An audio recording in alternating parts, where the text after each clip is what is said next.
सोमवारी भारतरत्न डॉक्टर बाबासाहेब आंबेडकर यांची जयंती साजरी होतीये. राजारामपुरी पोलीस ठाण्याच्या हद्दीत अनेक ठिकाणी आंबेडकर जयंती मोठ्या प्रमाणात साजरी करण्यात येते. या जयंतीनिमित्त तरुण मंडळांकडून काढण्यात येणाऱ्या मिरवणुकीदरम्यान कायदा सुव्यवस्थेचा कोणताही प्रश्न निर्माण होऊ नये यासाठी तरुण मंडळाच्या कार्यकर्त्यांची बैठक नुकतीच घेण्यात आली.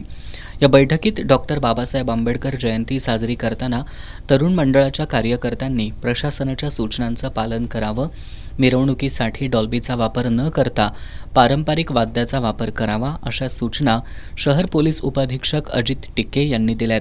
यावेळी राजारामपुरीचे पोलीस निरीक्षक सुशांत चव्हाण यांनी देखील तरुण मंडळांनी रीतसर परवानगी घेऊन आंबेडकर जयंती साजरी करावी आणि मिरवणुकीत साऊंड सिस्टीम वापरण्याऐवजी सामाजिक उपक्रम राबवावेत अशा सूचना केल्या. या बैठकीला जितेंद्र कांबळे, नामदेव नागटिळे, समाधान चंदनशिवे, शुभम गायकवाड, गुणवंत नागटिळे, सुखदेव बुद्धियाळकर, शिवराम बुद्धियाळकर यांच्यासह तरुण मंडळाचे कार्यकर्ते उपस्थित होते.